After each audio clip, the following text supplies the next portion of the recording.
Selamat pagi buat kita semua.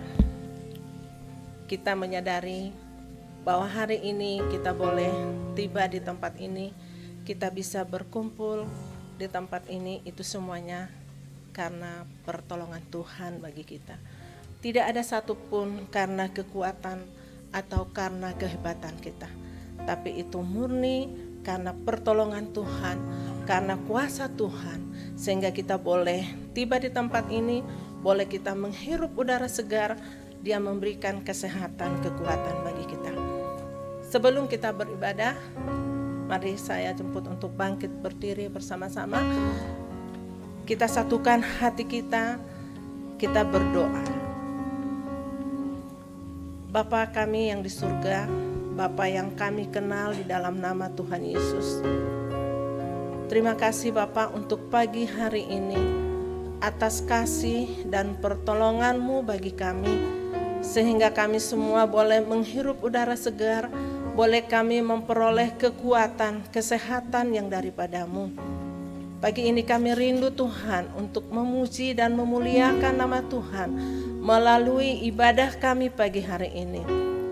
Biarlah Engkau urapi kami pribadi lepas pribadi Tuhan, sehingga sungguh pada ibadah pagi ini boleh untuk kemuliaan, untuk hormat bagi nama-Mu saja. Di dalam nama Tuhan Yesus kami berdoa dan mengucap syukur. Amin. Kita angkat pujian kita yang mengatakan, tiada pernah kuragukan akan kasih Tuhan di dalam hidup kita.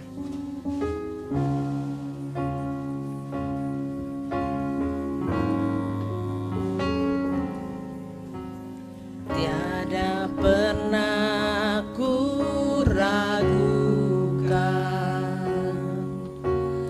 kasih setia-Mu ya Tuhan. Setiap waktu dalam hidupku, tak pernah Kau tinggalkan. Meski langit tampak suram, meski langit tampak suram, awan gelap pun menghadap, hadapi badai, lewati gelombang, tak pernah Kau tinggalkan diriku.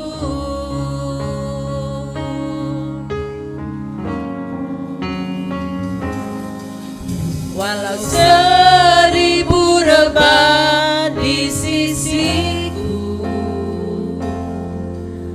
Kau tetaplah Allah penolongku. Walau 10.000 rebah di kananku, takkan ku goyah, sebab Yesus sertaku. Mari kita ulangi lagi pujian ini. Tiada pernah ku ragukan kasih setia-Mu ya Tuhan. Setiap waktu dalam hidupku, tak pernah Kau tinggalkan. Meski langit tampak suram, awan gelap pun menghadap, hadapi badai, hadapi badai, lewati gelombang, tak pernah Kau tinggalkan diriku.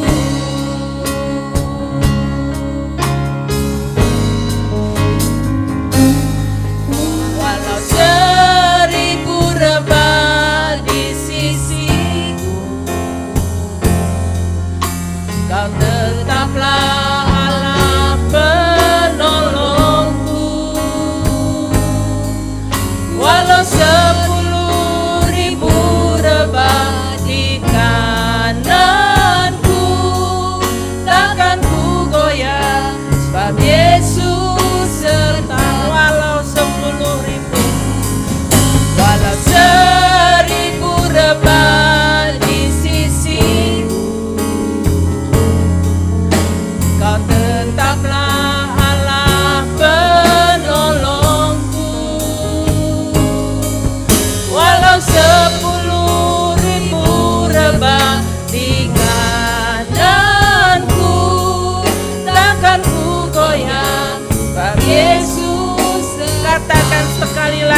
walau seribu rebah, walau seribu rebah di sisiku, Kau tetaplah Allah penolongku. Walau 10.000 rebah di kananku, takkan ku goyah, sebab Yesus serta. Walau 1000 rebah, walau 1000 rebah di sisiku, Kau tetaplah Allah penolongku. Walau 10.000 rebah di kananku, takkan ku goyah, sebab Yesus serta. Takkan ku goyah, takkan ku goyah, sebab Yesus sertaku.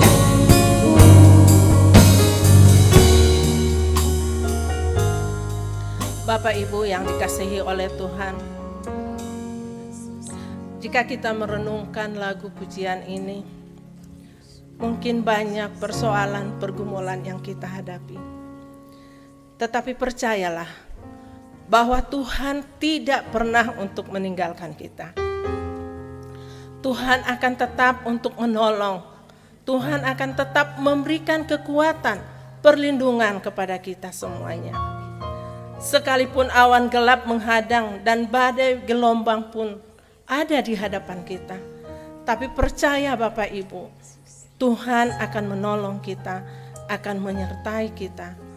Asalkan kita tetap untuk berserah kepada Tuhan, mengendalikan Tuhan di dalam setiap kehidupan kita. Kita akan memuji Tuhan, kita akan katakan, jiwaku merindukan Engkau ya Tuhan.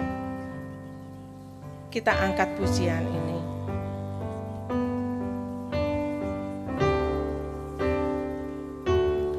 Jiwaku merindukanmu,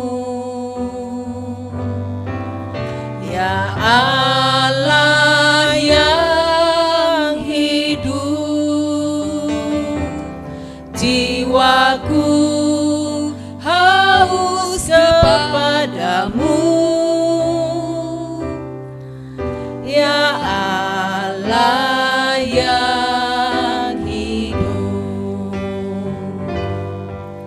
Ku bersyukur kepadamu,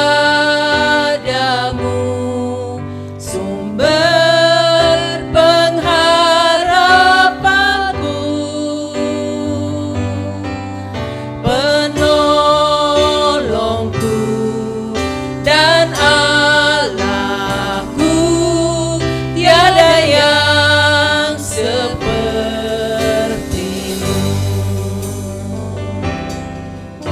Jiwaku merindukanmu,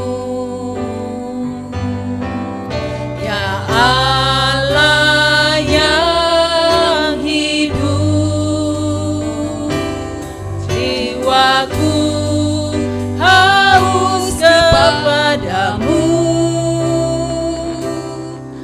ya Allah yang hidup. Ku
Pendeta Saus memimpin dalam doa berbuka.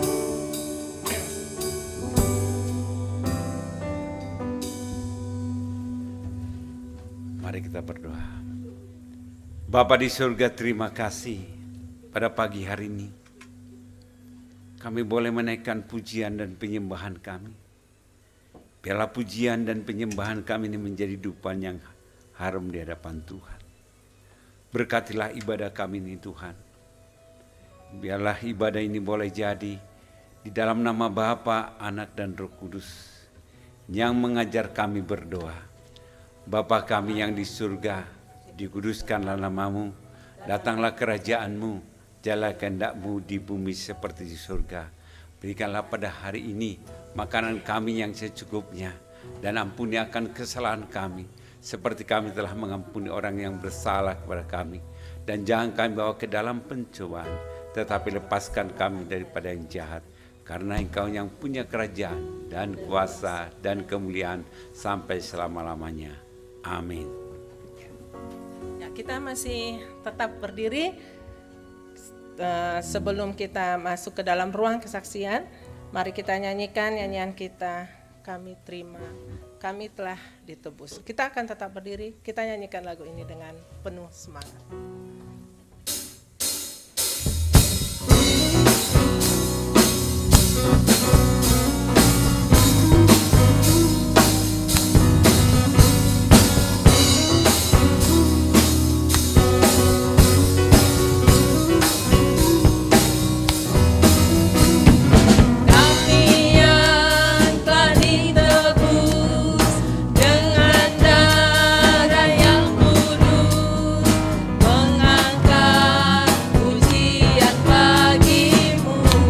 Kami baik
dipersilakan untuk duduk. Ya, bagi Bapak Ibu, saudara yang ada di tempat ini maupun yang mengikuti ibadah melalui Zoom, kami persilahkan jika ada yang mau membagikan kesaksian. Mari Pak Yopi.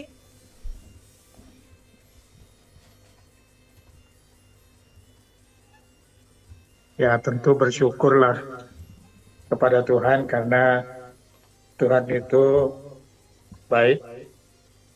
Dan hari ini, nanti sore, kami akan hadir dalam pernikahan salah satu rekan kami yang ada di Tiranus. Anaknya menikah. Kemarin sudah pemberkatannya. Dan hari ini ada naik dari Cianjuang sedikit ke atas, belok ke kanan. Dan kami akan hadir nanti sore jam 5. Yang kedua, tolong doakan supaya tubuhnya Pahit akan selesai minggu pertama. Tetapi nanti Pak Nelson dan di bawah Pak Saud akan coba mendirikan dasar tuguhnya itu baru hari Senin. Jadi supaya bisa cepat selesai dan tubuhnya Pahit akan berdiri. Tetapi bukan hanya Pahit saja, tetapi di tubuhnya itu nanti ada tulisan juga, karena Tiranus itu, nama Tiranus itu dari Patinda sebenarnya.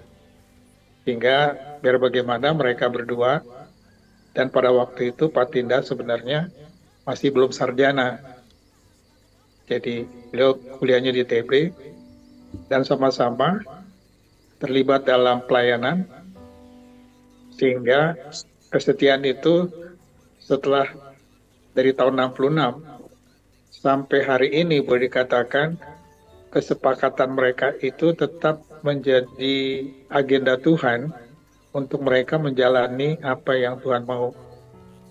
Nah, kadang-kadang ketika kita melakukan sesuatu, kita tidak memikirkan jangka panjangnya. Karena pada waktu tahun 65 G30S, Pahit sebagai orang Amerika itu mengalami masalah yang cukup berat pada waktu itu. Karena salah satu keluarga saya itu dia memang sekarang pindah ke Amerika. Dulu kerjanya dia ada di Kedutaan Amerika dulunya. Sehingga Kedutaan Amerika itu betul-betul mengalami masalah yang cukup berat pada waktu itu, tahun 65. Dan pada waktu tahun 66, dia datang ke Bandung dengan orang kedutaannya sendiri, tinggal di rumah kami, di Gandapura pada waktu itu. Nah, disitulah saya baru bisa melihat apa yang sedang terjadi, padahal waktu itu saya masih SMP. Dan yang saya lihat adalah, waktu itu saya belum ketemu dengan Pahit, belum. Jadi, saya baru sadar bahwa tantangan pada waktu itu memang tidak mudah. Tetapi justru pada tahun 66, Tiranus bisa berdiri. Awalnya itu adalah untuk penginjilan pribadi dan seterusnya sampai hari ini, menjadi kecirian dari Tiranus. Dan saya bersyukur melihat bagaimana tangan Tuhan yang memberkati. Dan pada waktu tahun 70, saya itu waktu itu saya ikut KAPI, dan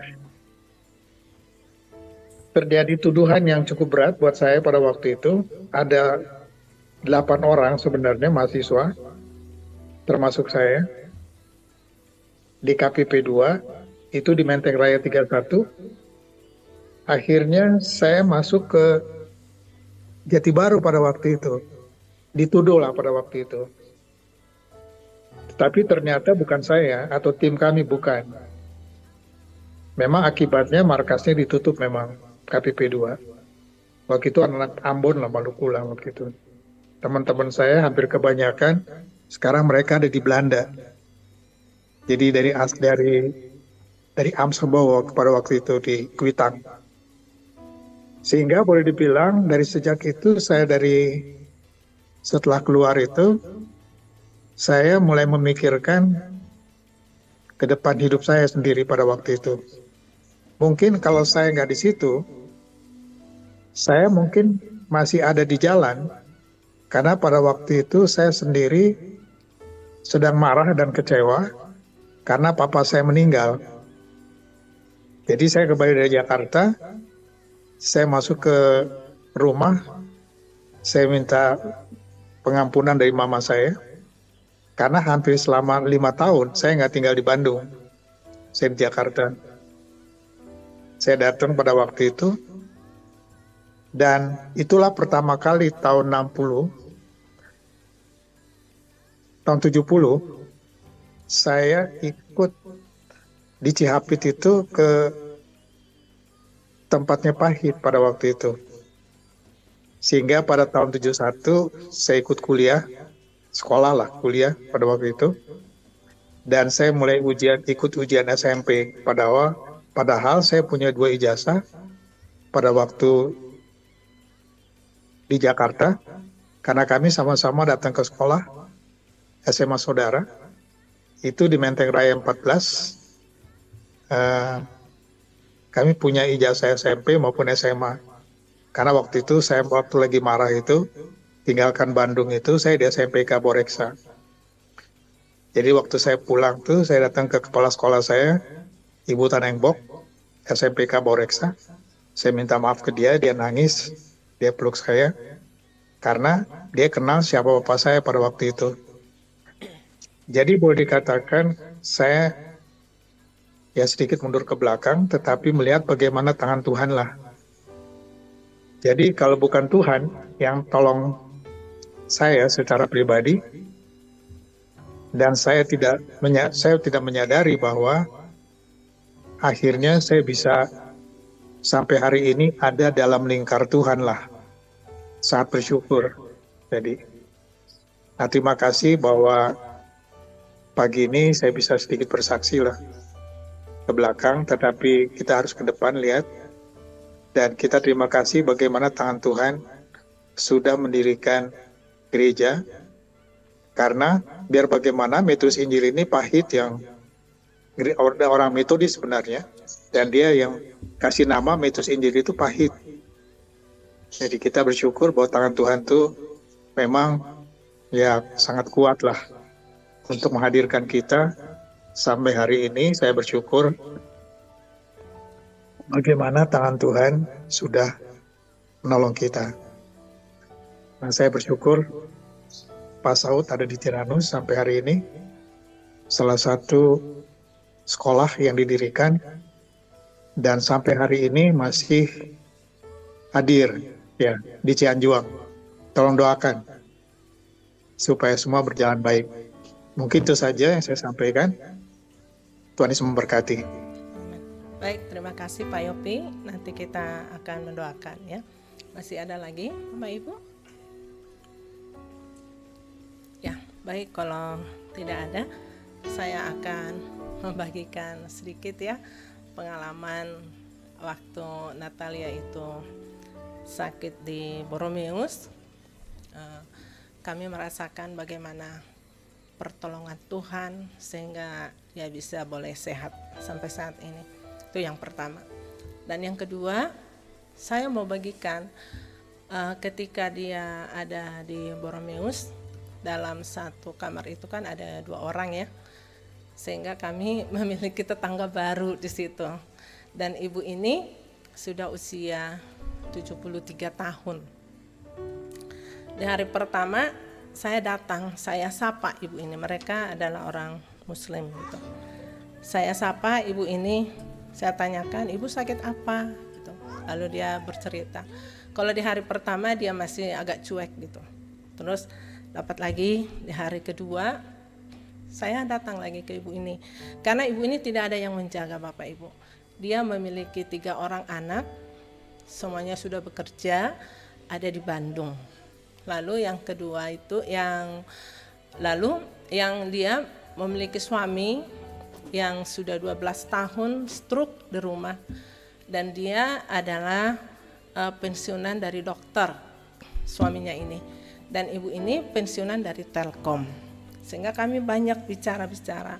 Sampai suatu ketika, kalau saya nggak salah hari ketiga, saya mendengar ibu ini nangis gitu. Dia kok nangis, kok ada apa ya gitu. Lalu Natali bilang ke saya, "Mama, ibu itu kok nangis, coba lihat dulu." Nah, akhirnya saya datang ke ibu ini, saya hampiri ibu ini. Lalu saya bilang, "Ibu, ada apa? Kenapa ibu menangis?" bilang. Lalu dia bercerita, dan di situ dia baru mulai curhat kepada saya bagaimana kondisi suaminya yang sudah di rumah 12 tahun dan semuanya sudah harus menggunakan alat-alat bantu medis, termasuk itu oksigen yang tinggi. Dia cerita ke saya, dia harus memiliki oksigen yang tinggi itu 4 untuk 1 minggunya katanya. Karena sebenarnya suaminya ini hidup karena bantuan oksigen itu. Hanya dia tidak tega untuk mencabut oksigen tersebut gitu. Sehingga dia biarkan, tetap dia biayai untuk segala obat-obatnya, dan dia membantu seorang suster. Ketika ibu ini nangis, saya cerita, terus tiba-tiba dia menceritakan anak-anaknya. "Ini gimana ya Bu?" katanya. "Saya ini memiliki 3 orang anak, tidak ada yang perhatikan saya," katanya. Dia mulai curhat. Tidak ada yang memperhatikan saya, padahal saya di sini sudah 3 hari di opname, tapi tidak ada saudaranya, anaknya nggak ada yang datang. Jadi yang datang untuk menjenguk dia hanya teman-teman ininya, teman-teman bermain, teman-teman alumninya, itulah yang datang untuk menjenguk ibu ini. Dan dia menangis dan dia bilang ke saya, "Dari hari pertama saya sudah perhatikan ibu. Kok ibu itu beda ya dari yang lain?" Itu atas pernyataan ibu ini. "Kok ibu itu beda dengan yang lain? Ibu itu baik sekali," katanya. Saya bilang ke ibu itu, "Enggak juga Bu, kita kan semua sama," saya bilang. "Enggak ada yang istimewa yang bisa saya buat untuk ibu." Tetapi karena dia dalam situasi dia menangis terus, saya hanya bilang ke dia, "Ibu, sabar ya, kita harus berdoa. Ibu harus kuat, ibu harus sehat, supaya ibu boleh ketemu dengan suami ibu di rumah. Ibu mau enggak? Ibu mau cepat-cepat pulang supaya ketemu dengan suami ibu di rumah, bisa ibu jaga, bisa ibu rawat." Terus dia bilang, "Mau Ibu," katanya. Terus akhirnya, singkat cerita, akhirnya dia bilang gini ke saya, "Ibu Olsia, tolong doakan saya," katanya. "Ibu mau saya doakan?" "Iya, saya mau Ibu doakan. Tapi saya ini berdoa di dalam nama Tuhan Yesus, karena saya mempercayai Tuhan Yesus." Mulailah saya beritahu ke ibu ini. Lalu dia bilang, "Enggak apa-apa Bu, Ibu doakan saya." Dan akhirnya saya berdoa dengan ibu ini, dan dia masih menangis terus. Saya minta biar Tuhan yang menolong, memberi kekuatan, kesembuhan, biar Tuhan juga yang menolong suaminya yang sakit. Itu saya doakan dengan ibu ini. Dan dia percaya, "Saya mau ibu doakan.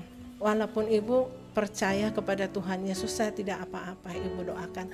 Dan disitulah kesempatan saya untuk ibu ini, kami sama-sama berdoa. Lalu saya tegaskan, "Ibu, ingat Tuhan Yesus akan menolong ibu. Tuhan Yesus akan menjamah, akan menyembuhkan ibu dan juga suami ibu di rumah." Gitu. Dengan harapan, karena ketika kami bicara, kan orang banyak yang datang, suster lalu lalang gitu. Dan akhirnya kami sampai di situ berbicara dengan ibu ini. Cuman yang saya pikirkan sampai saya pulang dari rumah sakit itu, saya pikirkan begini. Iya ya, Tuhan itu bisa memakai kita kapan saja dan dimanapun juga. Bukan karena kita harus banyak bicara, tetapi orang bisa melihat kita dari sikap kita kepada mereka. Dan itulah yang saya renungkan. Jadi benar yang dikatakan oleh firman Tuhan, bahwa kamu itu adalah surat Kristus yang bisa dibaca oleh semua orang. Dan saya pikir ini perlu untuk kita kita jaga di dalam kehidupan kita juga. supaya kita boleh dilihat oleh orang-orang, mereka boleh membaca Injil, membaca Kristus dari hati kita, dari sikap kita terhadap sesama kita gitu. Dan itu yang saya pegang dari ibu ini. Sampai akhirnya dia pulang, dia bilang ke saya, dia salam, "Ibu, baik sekali, terima kasih." Dan saya berharap kita bisa berjumpa bukan di rumah sakit, tapi kita bisa berjumpa pada saat kita ada berbahagia, dia bilang. Lalu dia titip ke Natali, "Natali, nanti kalau kamu menikah, undang Eyang ya," katanya gitu. Tapi saya bilang, "Iya, nanti kita akan ketemu lagi ya Bu," saya bilang. Dan ibu ini tinggal di apa itu yang rumah si Bendi dulu, apa tuh? KPAD, dia tinggal di situ. Hanya saya sangat kasihan sekali lihat ibu ini karena dia memiliki 3 orang anak, tetapi satu pun tidak ada yang untuk menjaga dia di rumah. Saya hanya bilang ke Sam sama Natalia, "Ingat ya, kalau nanti Mama sudah tua jangan begitu ya." Lalu mereka bilang, "Oh enggak lah Mama, enggak akan begitu," katanya. Karena saya langsung terbayang gitu Bapak Ibu, aduh sedih sekali kalau sudah tua gitu ya. Ada anak misalnya, tapi ya gimana ya, sangat susah saya mengucapkan di sini gitu. Tetapi kita harus terus berdoa untuk anak-anak kita, supaya mereka juga boleh terus menjadi anak-anak yang takut akan Tuhan ya. Anak-anak kami semua yang di sini ya, titip orang tua nanti kalau kalian sudah kerja, sudah berhasil, sudah menikah atau apapun itu, ingat orang tua, lihat orang tua, datang jenguk orang tua ya. Kasih waktu untuk orang tua, itulah yang tersirat di dalam hati saya gitu. Dan ya puji Tuhan, ibu itu boleh sehat dan kami juga boleh sama-sama kembali dari rumah sakit. Mungkin itu saja yang bisa saya bagikan bagi Bapak Ibu. Terima kasih untuk semua doa-doanya buat Natali dan juga buat saya juga. Oh, yang terakhir saya minta dukungan nanti doa dari Bapak Ibu semua, karena saya juga hari Kamis akan disitiskan ulang. Karena bulan yang lalu saya memang sudah ke Santosa, sudah mau disitiskan, tetapi tiba-tiba denyut jantung saya itu tidak stabil gitu. Tiba-tiba dia, karena memang saya ada kelainan di irama jantung gitu. Jadi kalau mau disitiskan agak susah juga. Sementara syarat untuk sitiskan ini, denyut jantung kita itu harus di bawah 65. Saya pada saat itu sampai ke 79. Akhirnya saya disuruh kembali lagi dan akan diulang untuk hari Kamis. Jadi saya minta dukungan doa kepada Bapak Ibu semua, tolong doakan. Saya berharap CT scan yang ini boleh berhasil supaya saya tidak bolak-balik lagi datang ke sana. Ya gitu aja Bapak Ibu, Tuhan Yesus memberkati kita semua. Masih ada lagi Bapak Ibu yang mau berbagi kesaksian? Baik, kalau sudah tidak ada lagi, kita akan menyiapkan hati kita. Kita siapkan pikiran kita. Kita akan mendengarkan firman Tuhan. Kita angkat pujian kita, bukti kebesaran.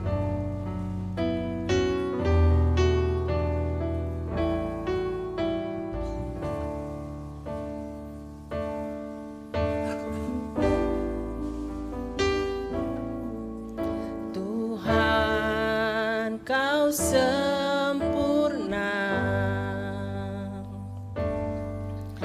dalam rencana-Mu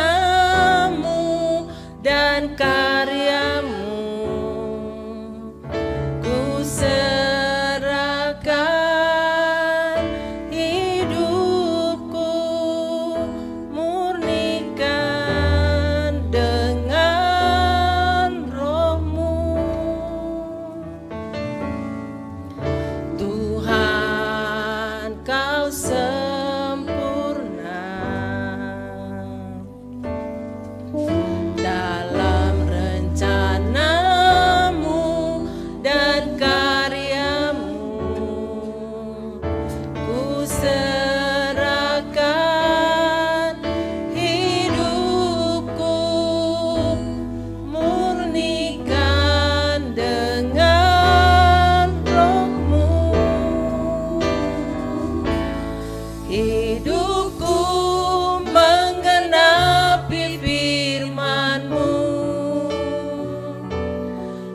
tanda mujizat sertai tiap langkahku. Kau bersamaku di dalamku, jadi bukti kebesaran hidupku. Hidupku menggenapi firman-Mu, tanda mujizat sertai tiap langkahku. Kau bersamaku di dalamku, jadi bukti kebesaran-Mu. Mari kita katakan Bapak Ibu, betapa Tuhan kita adalah Tuhan yang begitu sempurna. Kau sempurna Dalam rencana-Mu, dalam rencana-Mu dan karya-Mu, ku serahkan hidupku, murnikan dengan Roh-Mu. Tuhan, Kau sempurna. Tuhan, Kau sempurna dalam rencana-Mu dan karya-Mu. Ku serahkan hidupku, murnikan dengan hidupku menggenapi firman-Mu, tanda mujizat sertai tiap langkahku. Kau bersamaku di dalammu, jadi bukti kebesaran-Mu. Hidupku menggenapi firman-Mu, tanda mujizat sertai tiap langkahku. Kau bersamaku di dalamku, jadi bukti katakan sekali lagi, hidupku menggenapi firman-Mu. Hidupku menggenapi firman-Mu. Kami undang kepada hambanya Pak Pendeta Nelson. Mujizat sertai tiap langkahku. Kau bersamaku di dalammu, jadi bukti kebesaran-Mu. Jadi bukti kebesaran-Mu. Jadi bukti kebesaran-Mu.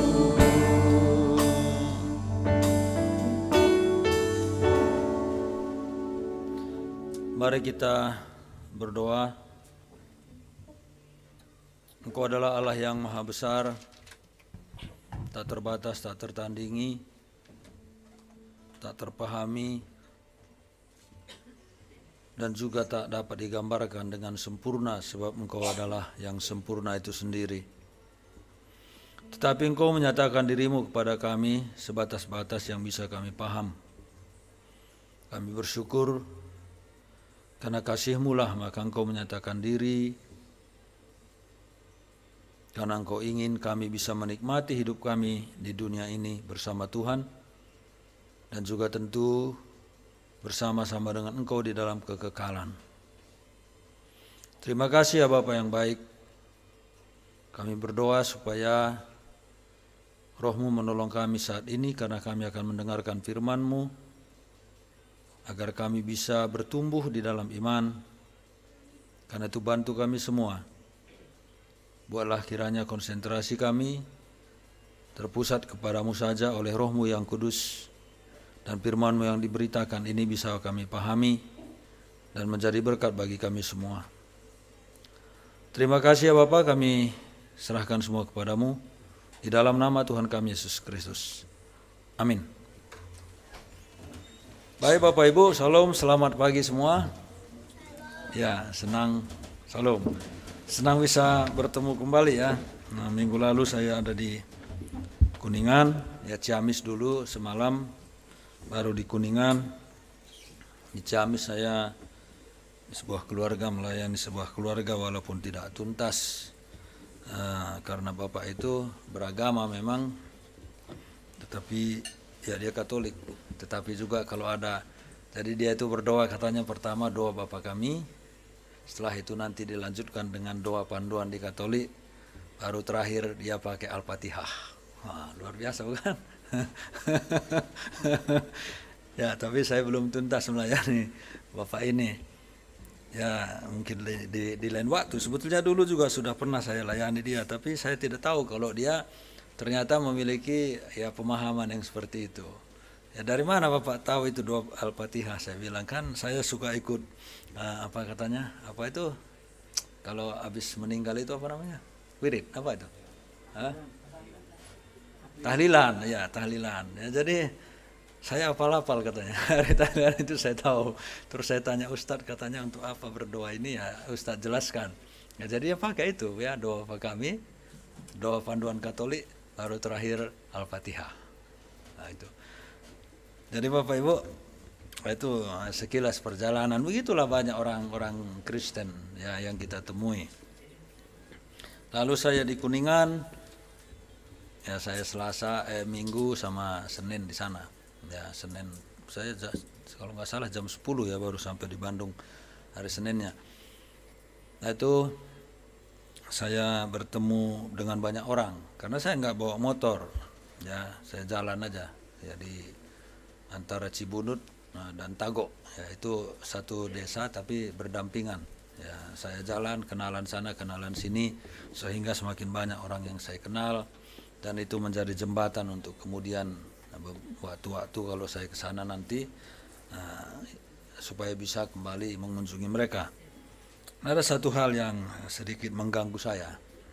Saya datang ke rumah, sebetulnya dia orang Garut, tapi dia penghayat, ya bukan ya agama Sunda Wiwitan. Jadi dia nikah, hari Sabtunya dia menikah di sana. Lalu dia duduk di teras, saya datang, diajak ngobrol, dia tanya saya, kenal Pak Simon katanya. Oh saya bilang kenal, itu teman saya kuliah dulu. Nah Pak Simon ini ternyata sering berkunjung dan melayani kelompok ini. Tapi saya duduk ngobrol-ngobrol, dipanggil sama ibu mertuanya. Nah, ternyata ibu mertuanya tidak senang. Jadi saya udah nunggu lebih 20 menit, ya nggak datang-datang. Ibu mertuanya aja yang dekat-dekat di situ, cemberut aja. Terus saya bilang, udah 20 menitan Bu, punten saya bilang, saya permisi. Jawab enggak dijawab, hanya wajahnya saja cemberut. Ya sudahlah, pikir saya, berarti sebetulnya sebelumnya sudah pernah juga saya sapa ibu itu. Ya tetapi begitulah di lapangan. Ya begitulah di lapangan. Lalu satu malam, ya malam Senin. Ya malam Senin itu ada tahlilan di situ. Banyak orang tentu ya, saya juga ikut tahlilan, ikut juga, hanya duduk karena di sana itu masih akur ya, Katolik, Protestan, penghayat, Muslim, agama apapun yang meninggal itu semua kumpul. Nah, jadi bersama aja ya, tahlilan yang Katolik, Protestan, yang penghayat duduk, tapi nggak ikutan doa-doanya, tapi duduk di situ. Itu udah umum di sana, jadi akur ya, makamnya aja bersama semua. Tidak ada di sana ini makam Kristen, ini makam Muslim, nggak ada. Yang campur aja di situ, gitu ya. Nah jadi di tahlilan itu Lagi makan, ada 3 orang anak di situ, 1 Katolik, 1 Protestan. Protestan ini sudah terima Yesus sebetulnya karena saya sering menginjili dia. Ya, waktu saya bulan 5 juga dulu ke sana, saya sudah kumpul banyak anak-anak kecil, ya mungkin ada sekitar 5-6 orang itu. Waktu itu saya jelaskan Injil, yang satu ini sudah paham, tapi yang lainnya belum waktu itu. Yang Katolik itu juga sudah pernah sebelumnya. Nah, tetapi yang menarik adalah bahwa ada seorang anak yang Muslim di situ. Ya, saya cerita ke yang Katolik, ya tentu mereka bertiga kan di situ. Ya, lalu yang anak yang Muslim itu bilang, saya kan saya kan agama saya beda, katanya. Ya, saya bilang ini bukan tentang agama, ini tentang masuk surga. Ya, jadi bukan tentang agama, tentang masuk surga. Saya juga tidak membawa agama apapun, tidak memberitakan agama apapun, tapi memberitakan Tuhan Yesus jalan ke surga, kan begitu. Nah, banyak pengalaman lain Bapak Ibu, ada juga pengalaman ya ternyata ada tim dari Jakarta, saya baru ketemu juga, ya main ya pelepasan ini itulah katanya begitu ya. Saya tidak mengecilkan motivasi dan semangat mereka. Tetapi setelah besoknya saya tanya orang yang katanya pelepasan itu, memang mereka itu nangis-nangis ya, teriak-teriak, sampai tetangga itu nanya ada apa begitu. Saya tahu besoknya itu katanya ada doa di sini. Jadi orang kaget karena semacam misteris apa. Lalu saya tanya besoknya ke orang bersangkutan, ada dampak apa? Nggak ada. Nggak ada. Ada doa pelepasan, doa pengampunan. Terus saya tanya, udah mengampuni belum? Belum, katanya. Jadi Bapak Ibu, itu bukan satu jaminan. Jaminannya adalah kesediaan kita untuk mengampuni, bukan karena pelepasan-pelepasan itu. Kan kita yang harus melepaskan pengampunan, bukan dengan doa-doa itu. Doa itu bermanfaat, berguna. Tetapi kita yang harus bersikap untuk memberikan pengampunan. Nanti bulan Agustus mereka datang lagi. Dia akan tanya saya, apa Bapak tadi malam ada dapat sesuatu, katanya. Karena besoknya saya ketemu lagi. Oh, saya bukan begitu, karunia kita beda, saya bilang. Saya ini penginjil. Nah, jadi saya tidak seperti kalian lah. Ya, saya nggak bahasakan begitu. Jadi beda, karunia kita itu berbeda. Nah, itu juga satu tantangan Bapak Ibu. Karena tidak ada penyelesaian masalah atas orang-orang yang bermasalah ini. Hanya dengan doa, pelepasan digali-gali. Dulu rumah ini bekas apa? Siapa yang bangun? Apakah ini tanah sengketa? Nah, begitulah ya. Yang bangun dulu siapa? Bekas apa tanah ini? Ya orang bilang ya saya nggak tahu, ini kan dari leluhur. Nah, jadi digali-gali semua Bapak Ibu. Ya sampai ibu itu bilang saya sebetulnya sudah mengampuni, katanya satu orang. Tapi digali-gali lagi, saya ingat-ingat lagi, katanya. Kan repot. Padahal udah mengampuni. Jadi ya maksud saya kita jangan sampai begitu ya. Kalau kita sudah mengampuni, Tuhan Yesus sudah mengampuni kita secara tuntas, ya nggak usah lagi digali-gali lah. Ngapain? Itu kan sama dengan borok yang digali lagi, bernanah lagi nanti. Padahal udah sembuh tadinya. Masih gatal dikit-dikit ya, jangan digaruk-garuk terus, kan begitu. Ya baik Bapak Ibu, itu kesaksian saya saja. Ya dukung terus supaya saya masih terus bisa melangkah ke sana. Ya mari kita buka Alkitab kita dari 1 Tesalonika pasal yang ke-1 ayat 1 sampai dengan 10. 1 Tesalonika pasal 1 ayat 1 sampai dengan 10. Demikian dengan firman Tuhan. Dari Paulus, Silwanus dan Timotius kepada jemaat orang-orang Tesalonika yang di dalam Allah Bapa dan di dalam Tuhan Yesus Kristus, kasih karunia dan damai sejahtera menyertai kamu. Kami selalu mengucap syukur kepada Allah karena kamu semua dan menyebut kamu dalam doa kami. Sebab kami selalu mengingat pekerjaan imanmu, usaha kasihmu dan ketekunan pengharapanmu kepada Tuhan kita Yesus Kristus di hadapan Allah dan Bapa kita. Dan kami tahu, hai saudara-saudara yang dikasihi Allah, bahwa Ia telah memilih kamu. Sebab Injil yang kami beritakan bukan disampaikan kepada kamu dengan kata-kata saja, tetapi juga dengan kekuatan oleh Roh Kudus dan dengan suatu kepastian yang kokoh. Memang kamu tahu bagaimana kami bekerja di antara kamu oleh karena kamu. Dan kamu telah menjadi penurut kami dan penurut Tuhan, dalam penindasan yang berat, kamu telah menerima firman itu dengan sukacita yang dikerjakan oleh Roh Kudus, sehingga kamu telah menjadi teladan untuk semua orang percaya yang percaya di wilayah Makedonia dan Akaya.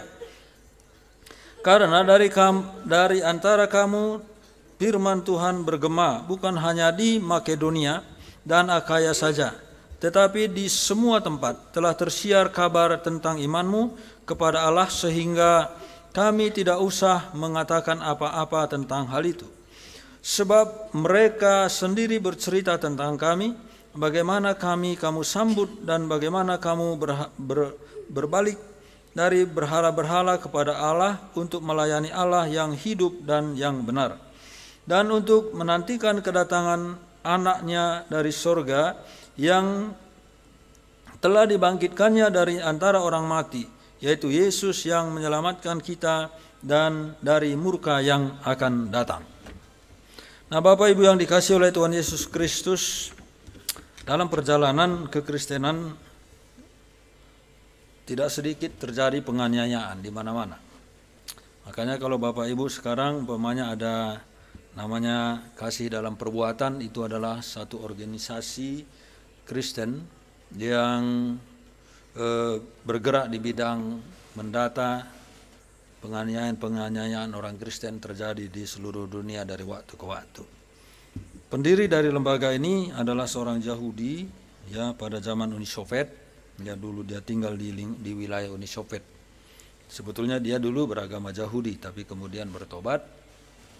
Lalu dia dipenjara bertahun-tahun ya, sampai perutnya itu banyak bekas tusukan-tusukan. Akhirnya dia keluar dan setelah Uni Soviet pecah, runtuh maksudnya, dia keluar dan dia mendirikan organisasi itu. Jadi penderitaan itu, penganiayaan itu selalu terjadi di mana-mana. Ketika ada berdiri Kristen, ada orang-orang percaya, sudah terbiasa dengan tekanan-tekanan yang ada. Itu adalah realita hidup kita.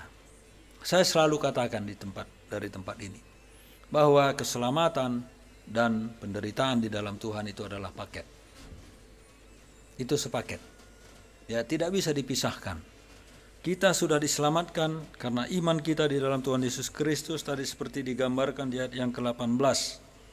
Bahwa kita sedang menantikan Tuhan Yesus dari surga yang sudah bangkit dari kematian itu, lalu menyelamatkan kita dari murka yang akan datang. Itu benar. Bahwa murka yang akan datang itu pun tidak akan menimpa kita lagi karena iman kita kepada Tuhan Yesus Kristus, sebab Dia sudah mati disalibkan untuk menghapus dosa-dosa kita. Itu adalah satu bagian yang tidak dapat kita upayakan, tidak dapat kita beli, tidak dapat kita cari, tidak dapat kita kerjakan. Karena itu adalah murni pemberian dari Allah itu sendiri. Itu adalah bagian hidup kita, tetapi di sisi lain bahwa kita juga akan mengalami berbagai macam kesulitan. Kalau kita tadi baca, dikatakan di ayat tadi bahwa orang-orang di Tesalonika juga mengalami hal yang sama. Tetapi iman mereka tidak surut, tidak mundur, tetapi mereka justru bertumbuh di dalam iman. Nah, karena itu Bapak Ibu yang dikasihi oleh Tuhan Yesus Kristus, ada dikatakan, kalau Bapak Ibu baca, mari kita lihat sebentar 1 Tesalonika 2 ayat 1 sampai 2, begini firman Tuhan. Kamu sendiri pun memang tahu saudara-saudara bahwa kedatangan kami di antara kamu tidak sia-sia. Tetapi sungguh pun kami sebelumnya seperti kamu tahu telah dianiaya dan dihina di Filipi, namun dengan pertolongan Allah kita kami beroleh keberanian untuk memberitakan Injil Allah kepada kamu dalam perjuangan yang berat. Jadi kalau kita baca di sini bahwa ketika Injil masuk, bukan hanya orang-orang Tesalonika yang menerima Injil itu, tetapi pemberitanya itu Paulus dan teman-temannya juga mengalami penderitaan, tekanan-tekanan yang berat. Itu lebih jelasnya Bapak Ibu bisa baca di Kisah Rasul pasal 17. Kita tidak akan sampai ke sana karena supaya tidak terlalu panjang khotbah ini. Nah, jadi ada penganiayaan, ada tekanan, ya, ada masalah-masalah karena iman. Ya, di pasal yang kedua pasal yang kedua ayat 14 juga masih ada gambaran-gambaran yang sama. Sebab kamu saudara-saudara telah menjadi penurut jemaat-jemaat Allah di Yudea, jemaat-jemaat di dalam Kristus Yesus, karena kamu juga telah menderita dari teman-temanmu. Jadi mereka mengalami penganiayaan. Yang memberitakan itu pun mengalami aniaya. Yang mendengar berita yang percaya itu pun kemudian mengalami aniaya. Jadi saya katakan tadi itu adalah sesuatu yang lumrah di dalam diri kita sebagai orang yang percaya kepada Tuhan Yesus Kristus. Tetapi kita jangan membayangkan bahwa penganiayaan itu selalu dieksekusi, dipukuli, dimarahi, diludahi, dihina, direndah-rendahkan. Tidak juga. Tetapi ada penganiayaan lain seperti sanksi-sanksi sosial. Umpamanya kita di lingkungan sosial kita tidak begitu dianggap, tidak dihargai. Ya, mungkin kita dibuang atau mereka merasa kita itu standar hidup moral kita itu di bawah mereka. Itu adalah bagian-bagian penganiayaan yang kita alami. Dan bahkan tidak sedikit anak-anak kita seperti anak-anak saya. Mereka tidak mau sekolah ke negeri kecuali dulu Arya itu. Nggak mau. Ya mungkin salah satu faktor adalah mereka tidak siap untuk menghadapi lingkungan di mana orang-orang yang tidak seiman. Ya kita tahu dulu Leo, dia harus kemudian pergi ke Sumatera ya Bu ya, untuk menyelesaikan SD-nya. Karena apa? Karena tekanan di lingkungan sosial di mana dia belajar. Jadi banyak masalah yang kita hadapi karena iman kita kepada Tuhan Yesus Kristus. Bukan hanya di lingkungan sosial, di lingkungan pekerjaan, di lingkungan pergaulan lain. Di mana-mana kita bisa mendapatkan masalah-masalah yang seperti ini. Kenapa? Karena iman kita kepada Tuhan Yesus Kristus. Jadi tadi kita sudah lihat Paulus dan teman-temannya ketika memberitakan Injil di Tesalonika. Mereka juga mengalami tekanan, mengalami penganiayaan, dan juga jemaat-jemaat yang sudah percaya kepada Tuhan Yesus Kristus juga mengalami hal yang sama. Maka karena itu di pasal yang ketiga, ya, di pasal yang ketiga, di ayat yang ketiga sampai dengan 5 dikatakan demikian. Supaya jangan ada orang yang goyah imannya karena kesusahan-kesusahan ini. Kamu sendiri tahu bahwa kita ditentukan untuk itu. Bapak Ibu bisa perhatikan ini. Jangan goyah imannya karena kita sendiri ditentukan untuk itu. Banyak orang kemudian goyah imannya karena ada tekanan. Banyak sekali. Kalau kamu mau naik jabatan, nah ini udah menjadi masalah ini. Kalau kamu mau dipromosikan, nah itu jadi masalah ini. Ada tekanan iman di sana. Lepaskan salibmu itu. Kan begitu. Itu hal-hal yang lumrah, yang sering terjadi. Jadi itu adalah bagian dari penganiayaan. Dan banyak orang yang kemudian goyah imannya. Oleh karena ada tekanan-tekanan, karena dia ingin mencapai mungkin taraf tertentu. Baik itu perjodohan, baik itu profesi, pekerjaan, atau bisnis dan sebagainya. Kemudian orang rela meninggalkan imannya. Jadi dikatakan tadi di situ, kamu sendiri tahu sebab kita ditentukan untuk itu. Jadi jangan heran kalau kita sering mengalami hal-hal yang seperti ini. Sebab juga waktu kami bersama-sama dengan kamu, telah kami katakan kepada kamu bahwa kita akan mengalami kesusahan. Dan hal itu seperti kamu tahu telah terjadi. Di ayat yang kelima. Itulah sebabnya maka aku karena tidak dapat tahan lagi telah mengirim dia. Supaya aku tahu tentang imanmu. Karena aku khawatir kalau kamu telah dicobai oleh si penggoda. Dan kalau usaha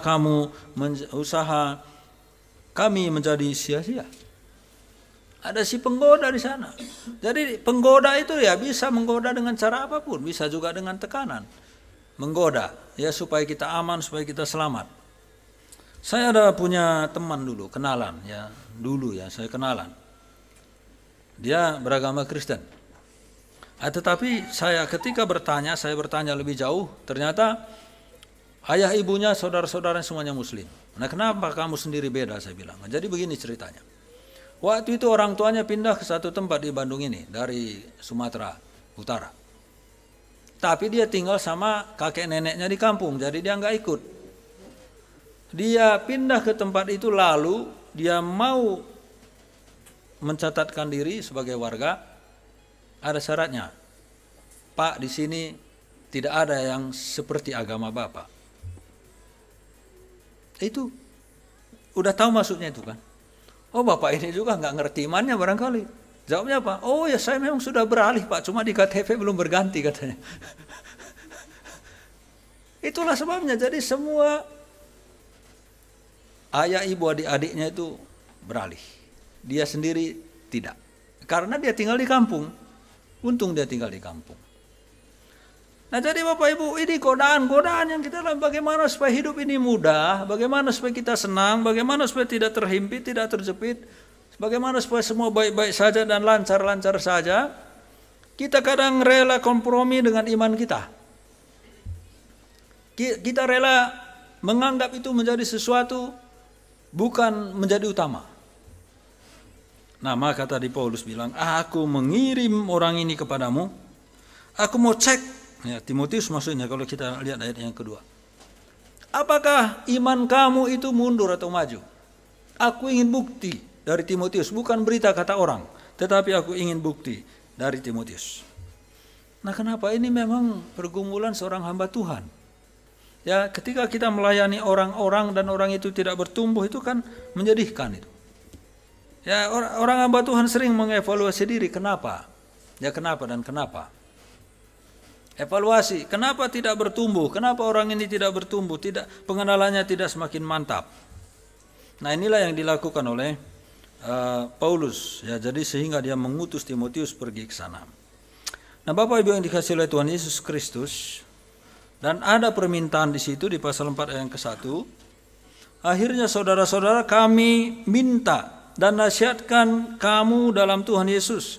Kami telah mendengar dari kami bagaimana kamu harus hidup supaya berkenan kepada Allah. Hal itu memang telah kamu turuti. Tetapi baiklah kamu melakukannya lebih bersungguh-sungguh lagi. Maksudnya apa?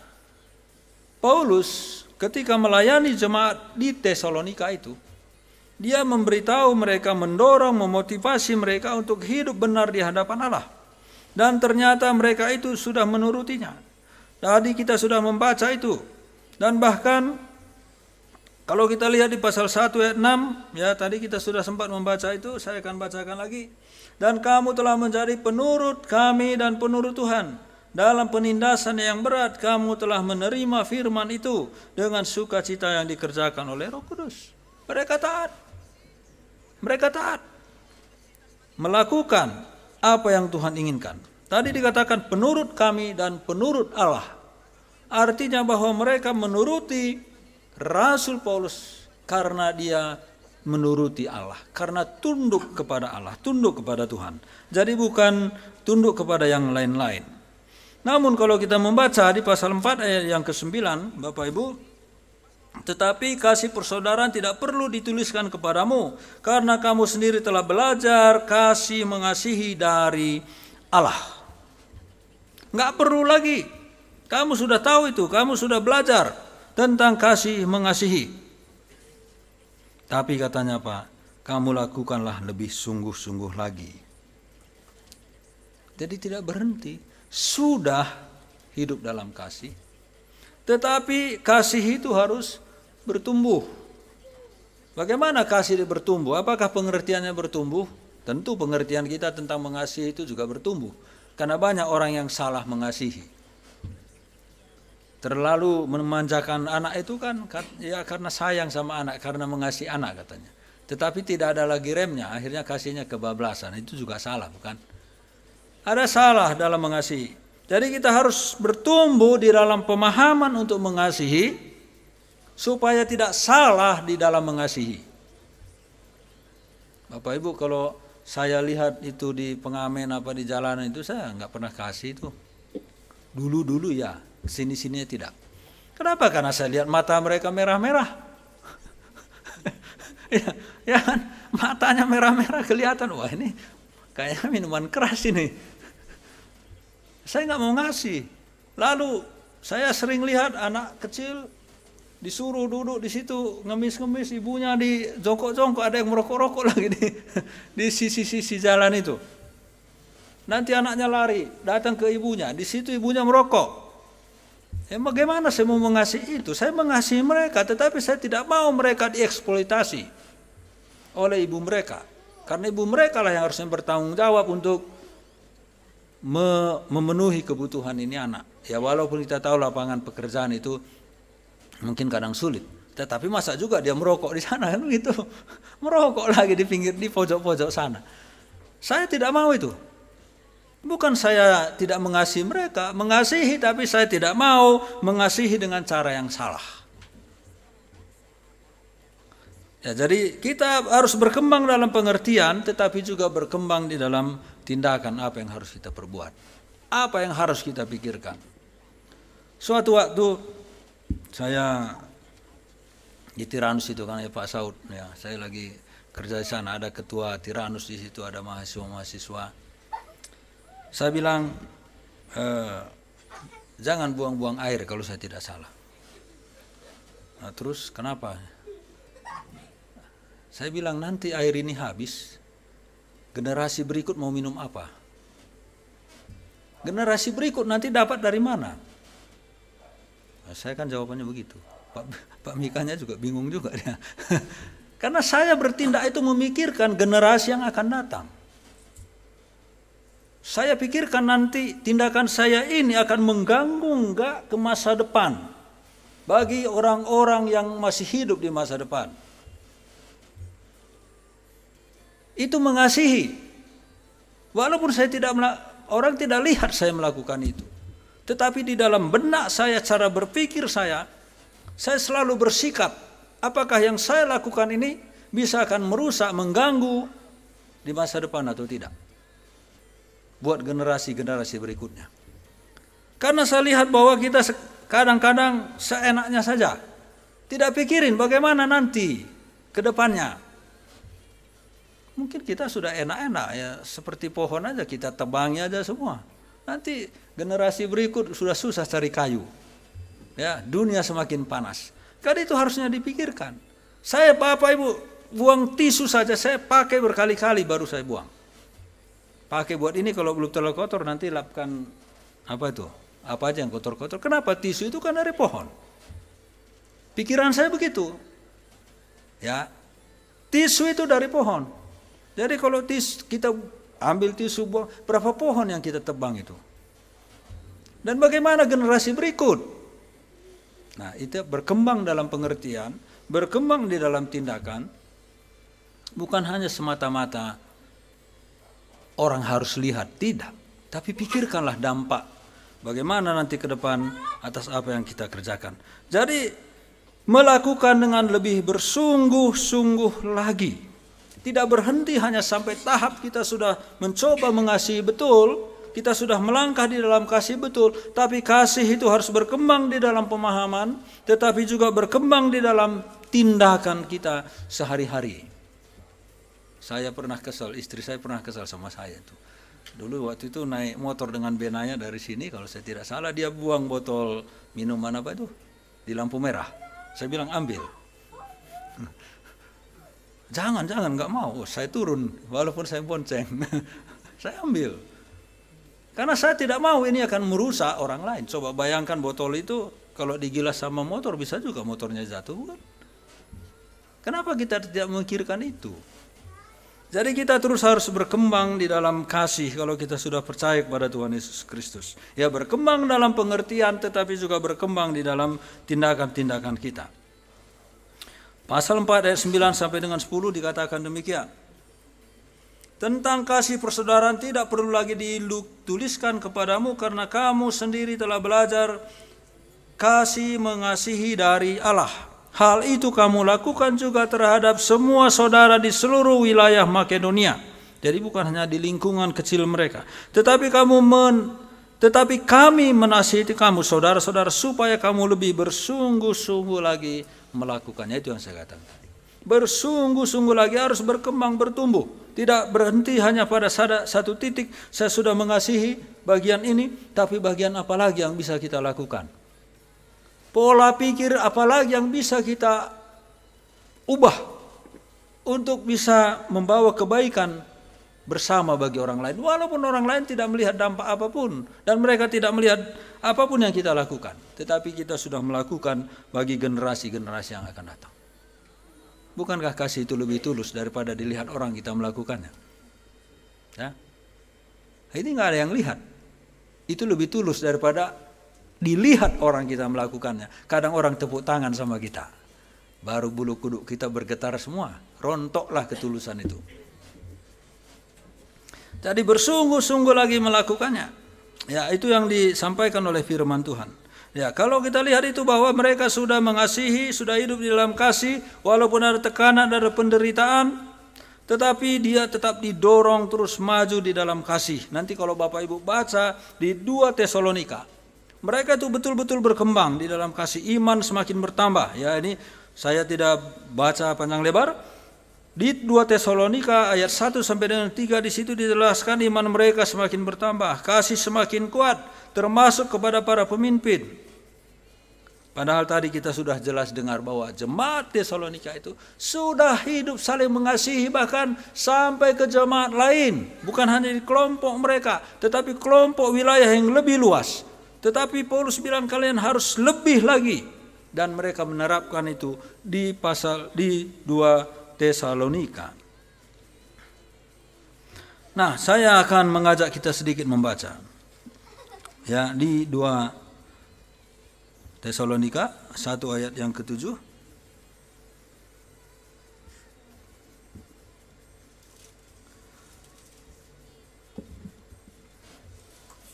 Saya sebentar.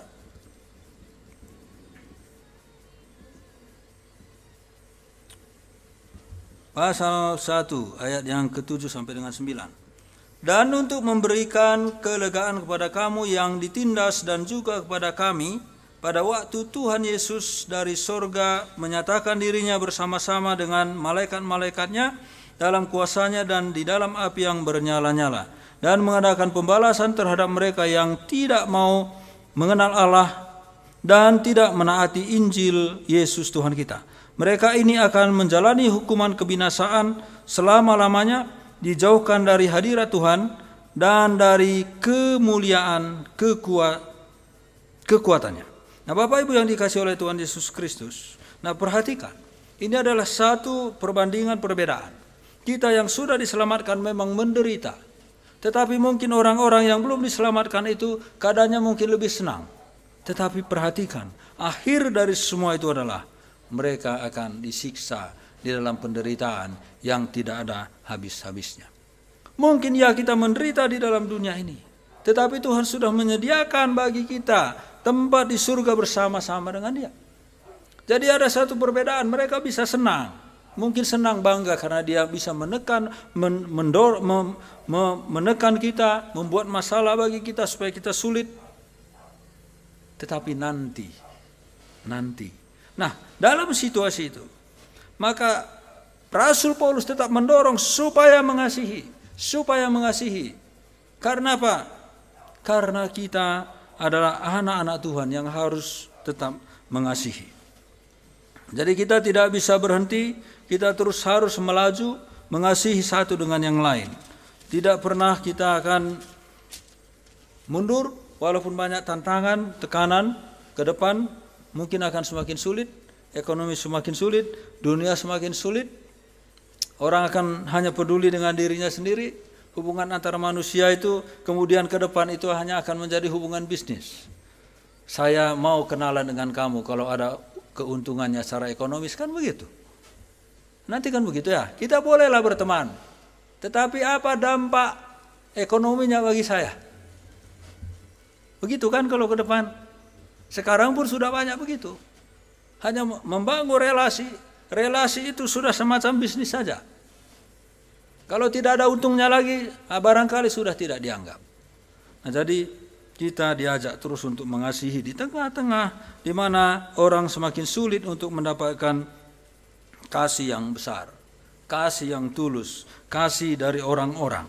Kita harus terus melakukan ini tanpa henti. Jadi iman kita bertumbuh di tengah-tengah tekanan, kasih kita berkembang, kita harus berpikir bagaimana kita mengasihi, berkembang dalam pemikiran, pengetahuan, berkembang di dalam tindakan-tindakan. Tapi ingat bahwa kita, tadi dikatakan apa? Ayat 1 tadi, pasal 1, ayat 10.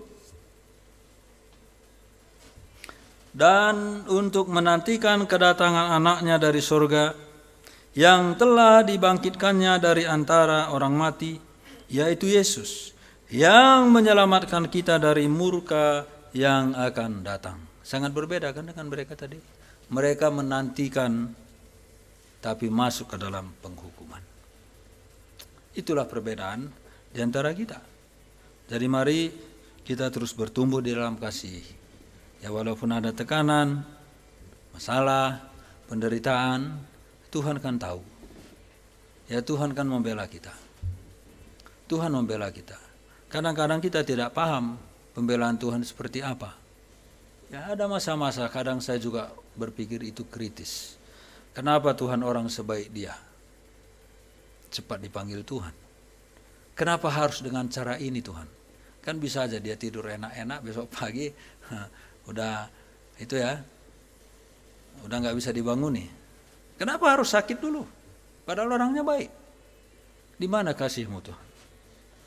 Itu kan menjadi pertanyaan. Saya ke Cibunut itu. Bapak gembala di sana sudah kanker stadium 4, tidak sembuh-sembuh sampai sekarang. Sudah dari bulan 8, bulan 10 belum sembuh. Ini sudah bulan 6. Kita doakan. Saya juga sudah bingung. Tuhan mau doa apa saya Tuhan? Udah itu pertanyaan saya, doa sembuh nggak sembuh-sembuh sampai sekarang belum. Kalau doa meninggal kan nggak enak. Tuhan apa doa saya? Jadi saya ke rumah juga udah bingung. Mau doa apa gitu ya.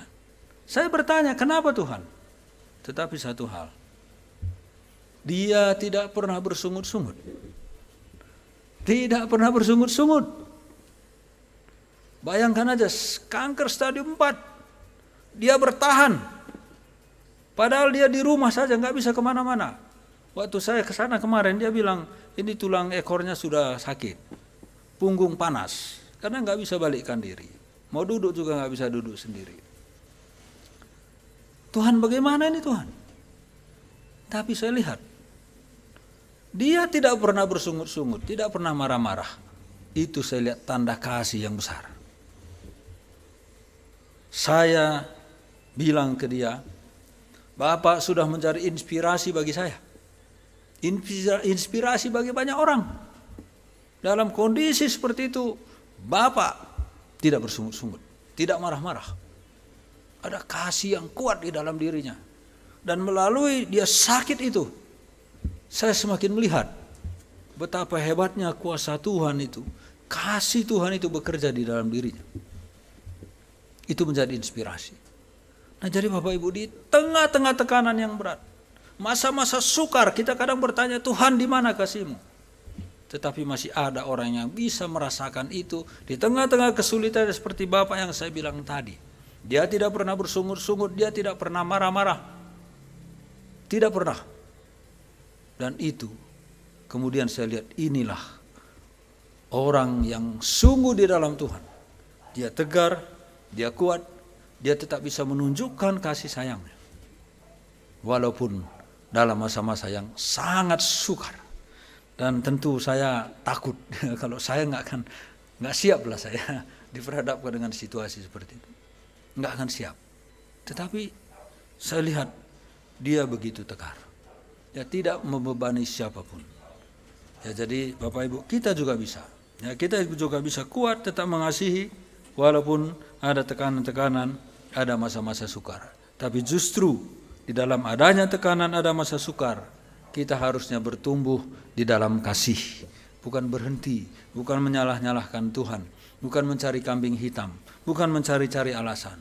Justru masalah-masalah itu harusnya menjadi batu pijakan kita untuk bisa melangkah, bahkan meloncat lebih tinggi lagi di dalam iman kita kepada Tuhan Yesus Kristus. Mari kita berdoa. Kami mengucapkan syukur kepadamu Tuhan, karena kami sudah mendengarkan firman Tuhan. Jemaat Tesalonika mengalami penindasan, mengalami penganiayaan. Tetapi justru iman mereka bergema, kasih mereka semakin nyata.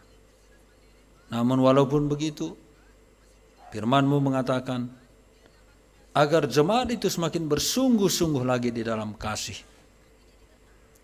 Tuhan, Engkau tidak menginginkan kami berhenti pada satu tahap dan titik tertentu, tetapi bertumbuh di dalam kasih seperti kasih-Mu, karena kasih-Mu lah menjadi contoh bagi kami.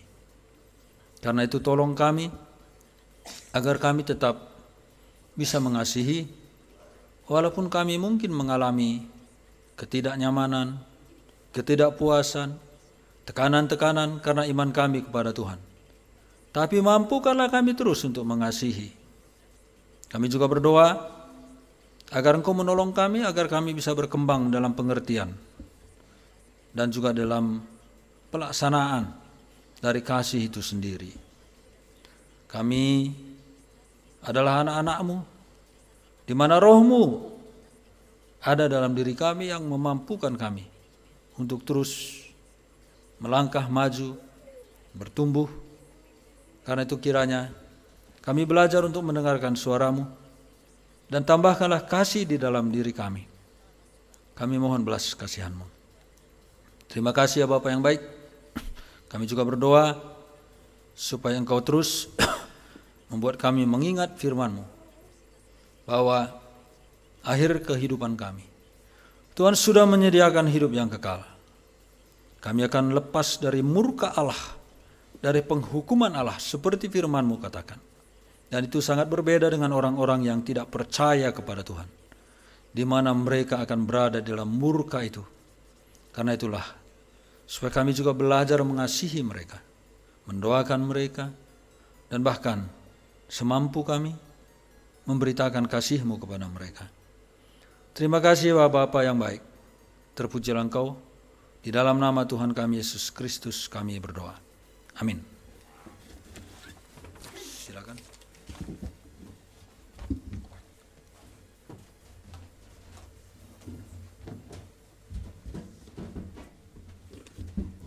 Terima kasih untuk firman Tuhannya Pak Nelson, di mana kita kembali diingatkan lagi supaya kita boleh terus melakukan kasih kepada sesama dan juga kasih kepada Tuhan kita. Amin. Kita akan mengumpulkan persembahan, tetapi sebelumnya kita berdoa dulu dipimpin oleh Ibu Pur.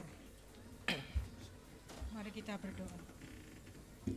Bapa di surga, terima kasih untuk saat ini, untuk minggu ini Engkau pertemukan kami kembali di dalam ibadah. Terima kasih Bapa di surga untuk firman-Mu yang sudah disampaikan oleh hamba-Mu Pendeta Nelson. Engkau memberkati beliau untuk lebih lagi semakin dalam mengasihi Engkau, semakin dalam mengasihi sesama. Terima kasih untuk pelayanan yang selama ini sudah Pendeta Nelson lakukan. Terima kasih Bapa, terus Engkau kuatkan beliau dan juga memberikan kesehatan kepadanya. Terima kasih. Saat ini kami mau memberikan persembahan. Kiranya apa yang kami kumpulkan pada saat ini bisa menjadikan kebaikan bagi kami semua. Terima kasih untuk penyertaan-Mu di dalam hidup kami, perlindungan-Mu yang nyata dan luar biasa bagi kami semua. Terima kasih Bapa di surga, hanya di dalam nama Tuhan Yesus kami memohon dan mengucap syukur. Amin. Bagi yang bertugas persilakan. Kita akan angkat pujian kita yang nomor 3, refnya saja. Kami terima kuasa-Mu Tuhan.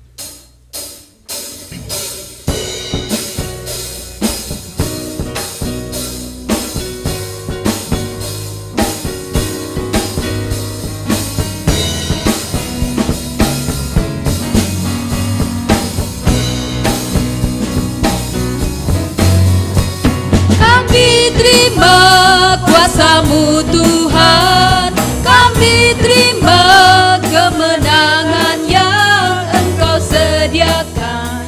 Untuk kami bawa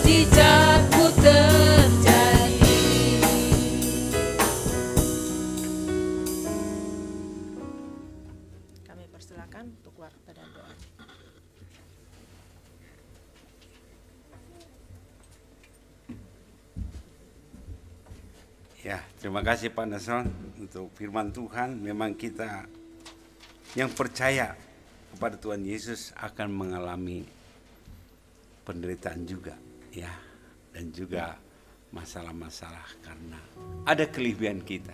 Walaupun kita menderita di dunia, tapi nanti kita boleh dikatakan akan bersama-sama dengan Tuhan Yesus di surga. Ya, ada 2 tempat. Karena itu kemarin Juni ini saya memberitakan Injil hampir ke 300 orang. Ya, 300 orang saya sampaikan tentang Injil. Bahkan ada seorang yang tidak percaya itu bertanya, ya, kenapa katanya? Kenapa dikatakan ada satu orang yang sudah mau mati katanya. Ada keluarga itu dia lihat karena dia adalah seorang perawat, dia lihat katanya ada perjamuan kudus. Ya, kenapa itu? Padahal dia penyembah berhala katanya, segala macam katanya. Kenapa? Nah, disitulah saya jelaskan apa itu artinya roti dan anggur. Saya jelaskan bagaimana roti itu tubuh Kristus yang telah boleh dikatakan tubuh Kristus yang menderita. Ya, untuk apa? Semua dosa manusia. Darahnya itu untuk menyucikan kita. Nah, dari pertama saya dikasih tema yang luar biasa. Tentang apa? Tentang hal kematian dan juga setelah mati. Bagaimana katanya kan? Nah, semua yang mendengar itu, semua boleh dikatakan pakai kerudung semua. Ada dari Pangandaran, ada dari bermacam-macam universitas. Nah, di situ mereka bertanya, banyak bertanya masalah tentang kekristenan. Disitulah saya jelaskan bagaimana tentang kenapa manusia itu mati. Kalau saya bertanya kepada Bapak Ibu, kenapa manusia itu mati gitu? Kenapa manusia itu mati? Ya, itu masalahnya. Itu yang menarik, saya bilang kenapa manusia itu mati, karena pertama adalah karena dosa. Ya, dosa itu yang membuat manusia itu mati. Kalau manusia tidak berdosa, berarti dia hidup kekal selama-lamanya. Dosa itu saya jelaskan dari Kejadian pasal 3. Ya. Ya, jadi kita walaupun gereja kita itu kecil, tapi kita terus memberitakan Injil, ya. Ya, ini saya diundang sangat luar biasa itu. Ya, saya jelaskan tentang Injil, bagaimana mereka ada respon bertanya gitu kan tentang kehidupan ini. Ya. Terima kasih Pak Nason, itulah yang harus kita lakukan ya. Kita terus kalau kita bertemu orang kita jelaskan tentang Injil. Ya. Jadi kalau orang bertanya, nanti Tuhan bertanya kepada kita, sudah berapa jiwa engkau bawa kepadaku? Ya, bukan ditanya apa gelarmu, gimana hartamu, enggak. Tapi ada jiwa yang engkau bawa. Ya, kita perlu saksikan tentang berita Injil itu kepada orang-orang. Ya, inilah kita mendengarkan warta jemaat pada saat ini. Warta Jemaat Gereja Metodis Injili Jemaat Menara Pengharapan Minggu 23 Juni 2024. Persembahan kita ya Rp390.000. Terima kasih atas persembahan yang dikumpulkan. Tuhan memberkati senantiasa. Jika ada saudara-saudara yang ingin mengirimkan transfer ke rekening, ada di depan ya. Gereja Metodis Injili Menara Pengharapan. Ya. Terus kita ya pelayanan, jadwal pelayanan ibadah, pengkhotbahnya Pak Pendeta Dr. Yopi Ratu ya bisa dibaca saudara ya, ini keyboard saudara Arya Ginting, drumnya Haga, dan juga saudara Tio, Ibu Mesia, dan juga saudara Jojo. Ya, warta itu Pak Pendeta Ade. Ya, kita terus doakan, mendengarkan khotbah Pak Yopi di Radio Cepi. Ya, setiap jam 7 hari Senin. Ya, kita bisa dengarkan. Untuk pokok doa, ya pokok doa bangsa dan negara Kota Bandung, Jakarta Ekstrim dan juga Gereja Metodis, pelayanan para hamba Tuhan, pelayanan pendeta Nelson Kekudingan, jemaat yang berulang tahun, pergumulan kesehatan jemaat juga yang sudah lama tidak hadir, kesehatan pendeta Pak Yopi, dan juga kita doakan juga Ibu Olsia, pendeta Alek, dan juga jemaat yang sakit. Masih ada pokok doa lain? Ya. Kita doakan juga Samuel besok pagi berangkat ya. Pak Alek yang sudah sekarang di Malaysia nanti akan terus ke Korea ya. Ya, kita doakan. Mari kita Amos. Ya, mari kita berdoa. Bapa di surga, terima kasih firman Tuhan telah kami dengarkan bahwa kami di dunia ini akan mengalami penderitaan juga sama seperti orang lain. Tapi Tuhan memberikan kepada kami juga kelebihan di mana Tuhan tidak pernah meninggalkan kami dan membiarkan kami. Bahwa Tuhan menanamkan iman kepada kami sehingga kami percaya dan yakin bahwa Tuhan akan bertindak, akan menolong kami Tuhan. Karena itu Tuhan, tolonglah juga di dalam kehidupan kami sehari-hari, terutama hamba-Mu yang Tuhan percayakan membawakan firman Tuhan pada saat ini. Tuhan juga memberkati dia dalam pelayanannya, dimanapun dia berada Tuhan, terutama dalam pelayanannya di Kuningan. Biarlah Tuhan juga memberkati hamba Tuhan yang sudah lama sakit. Biarlah Tuhan kami doakan pada saat ini, biarlah Tuhan juga yang menjamah sakit penyakitnya, sehingga dia mengalami pemulihan yang daripada Tuhan. Terima kasih Tuhan, berkatilah setiap yang dilayani oleh pendeta Nelson, sehingga mereka boleh Tuhan secara sungguh-sungguh menerima Engkau secara pribadi Tuhan. Iman mereka dapat bertumbuh di dalam Tuhan. Bahkan juga berkati istri dan juga anak-anak Tuhan, yang Tuhan pakai selalu luar biasa keluarga ini. Tuhan memberkati senantiasa sehingga mereka juga boleh berhasil di dalam pendidikan mereka. Boleh juga mereka berhasil Tuhan. Berikan hikmat kepintaran yang daripada Tuhan. Kami serahkan keluarga Pak Nelson hanya ke dalam tangan pengasihan. Kami juga berdoa untuk bangsa dan negara kami ini Tuhan. Biarlah Tuhan juga yang menolong dalam presiden dan juga bawahannya. Biarlah Tuhan juga memberikan hikmat kepada mereka, kebijaksanaan daripada Tuhan.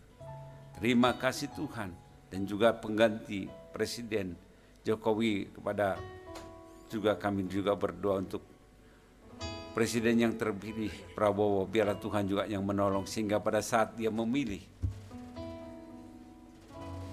menteri-menterinya, boleh dia berhikmat yang daripada Tuhan. Sehingga kami juga rindu supaya juga anak-anak Tuhan juga terlibat di dalam kepemimpinan ini Tuhan.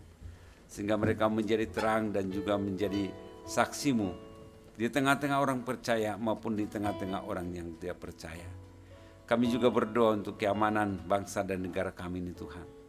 Ya, biarlah Tuhan juga yang menolong dalam setiap politik juga kami doakan, biarlah Tuhan juga yang menolong. Sehingga boleh yang memimpin itu berhati yang bijaksana Tuhan. Kami juga rindu Tuhan berdoa untuk setiap bencana yang terjadi. Biarlah Tuhan juga yang menolong yang mengalami bencana.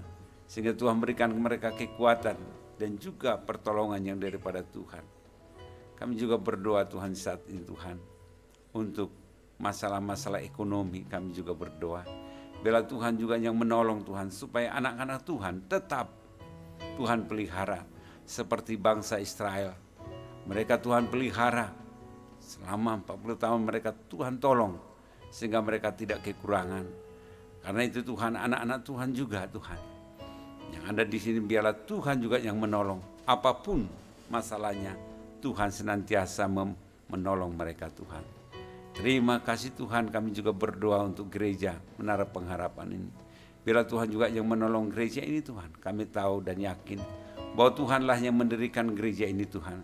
Karena itu Tuhan juga yang mencukupkan segala sesuatu kebutuhannya. Karena itu kami serahkan juga jemaat-jemaat-Mu yang sudah lama tidak hadir di tempat ini. Kami doakan mereka, biarlah Tuhan juga yang menolong, yang memberkati mereka juga Tuhan. Sehingga kami boleh bersama-sama kembali beribadah, memuji dan memuliakan Tuhan. Bila ada jemaat-Mu yang juga mengalami pergumulan masalah, biarlah Tuhan juga yang menolong, memberikan jalan keluar. Bila mereka Tuhan berbeban berat, Tuhan berikan jalan keluar sehingga mereka dapat menanggungnya di dalam Tuhan. Terima kasih Tuhan, kami juga berdoa pada saat ini Tuhan, untuk juga jemaat-jemaat-Mu yang juga hadir di tempat ini. Biarlah Tuhan juga memberkati, menolong Tuhan dalam setiap pergumulan dan juga masalah, sehingga kami memperoleh sukacita yang daripada Tuhan. Kami juga berdoa Tuhan, untuk juga khususnya untuk Pak Alek yang pada saat ini juga sedang di Malaysia akan berangkat ke Korea. Biarlah Tuhan juga melindungi dia, jauhkan dulu dalam bahaya dalam perjalanannya, sehingga pergi dan pulang nanti dengan selamat karena pertolongan Tuhan. Terima kasih Tuhan. Dan juga istri dan anak-anak yang ditinggal di Bandung ini, biarlah Tuhan juga yang menolong mereka, memberkati mereka juga, sehingga mereka boleh Tuhan mengalami sukacita yang daripada Tuhan.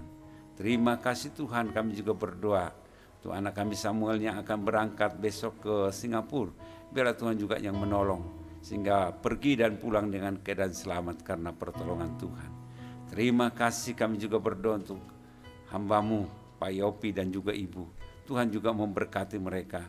Biarlah Tuhan juga berikan umur panjang, kesehatan yang daripada Tuhan. Kami juga rindu supaya Tuhan juga menolong mereka Tuhan. Di masa tua mereka tetap mengasihi Tuhan. Bahkan mereka saling bergandengan tangan satu dengan lain Tuhan. Sehingga boleh Tuhan sukacita yang daripada Tuhan tetap ada di dalam kehidupan mereka Tuhan. Terima kasih Tuhan. Kami juga berdoa untuk jemaat-Mu yang sakit. Biarlah Tuhan juga yang menolong Tuhan. Menolong juga, doakan juga untuk istri hamba-Mu Tuhan, berkati juga. Bila Tuhan hari Kamis ada CT scan, biarlah Tuhan juga yang menolong supaya hasilnya boleh berhasil Tuhan. Kami juga berdoa biarlah Tuhan juga yang menolong juga ponakan-ponakan kami. Kami juga berdoa untuk Jonathan Jovana yang saat ini juga ada di rumah sakit. Biarlah Tuhan juga yang menolong mereka, memberikan kesembuhan, kekuatan yang daripada Tuhan. Terima kasih Tuhan. Kami juga berdoa pada saat ini juga untuk setiap pemain musik dan juga well singer. Biar Tuhan juga memberkati mereka sehingga mereka dalam pelayanan mereka sungguh-sungguh Tuhan menyerahkan kehidupan mereka kepada Tuhan. Sehingga mereka setiap apapun pekerjaan mereka, apapun kuliah mereka boleh berhasil karena mereka Tuhan pakai di tempat ini untuk melayani Tuhan. Terima kasih Tuhan. Berikan kepada mereka hikmat yang daripada Tuhan. Terima kasih Tuhan. Inilah permohonan kami, inilah pokok doa kami yang kami sampaikan. Di dalam nama Tuhan Yesus Kristus kami berdoa dan mengucap syukur. Terima kasih. Amin. Ya.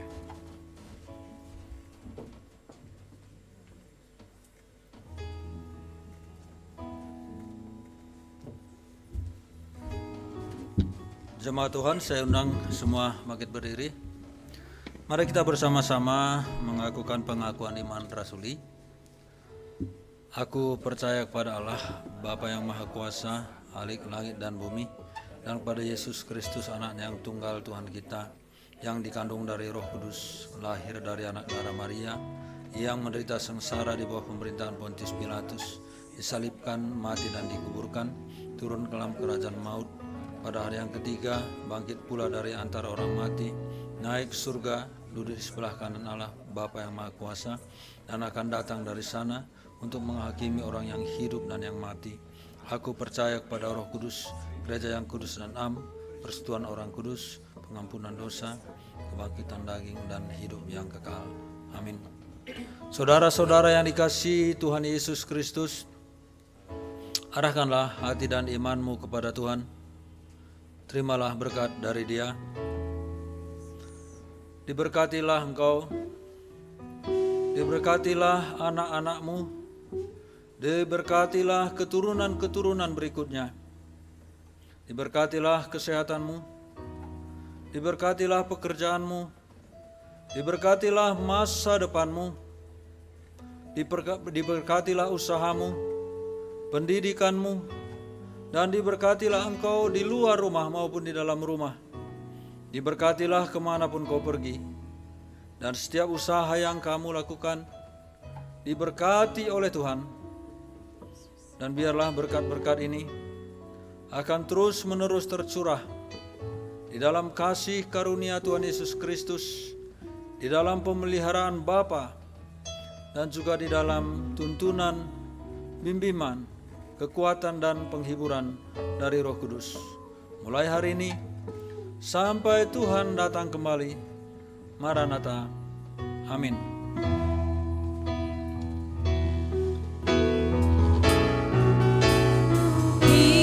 Kiranya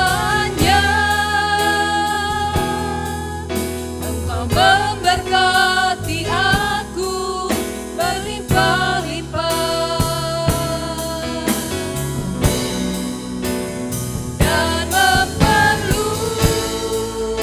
dan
ibadah pada pagi hari ini, biarlah ini semua boleh menjadi kehormatan dan kemuliaan bagi nama Tuhan. Sebentar kami akan berpisah satu dengan yang lain dari tempat ini Tuhan. Kami akan pulang ke tempat tujuan kami masing-masing. Engkau sertai kami dengan berkat kekuatan, kesehatan yang daripadamu. Di dalam nama Tuhan Yesus kami berdoa dan mengucap syukur. Amin. Selamat hari Minggu, Tuhan Yesus memberkati kita semuanya. Selamat hari Minggu Pak Yopi, Tuhan berkati.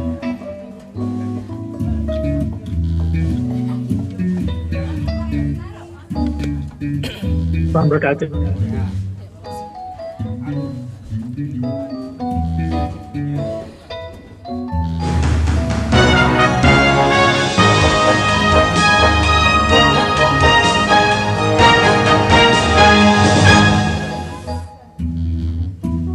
Shalom Bapak Ibu dimanapun berada, jangan lupa komen, subscribe, agar video-video tersebut dapat menjadi berkat bagi orang lain. Tuhan Yesus memberkati kita semua.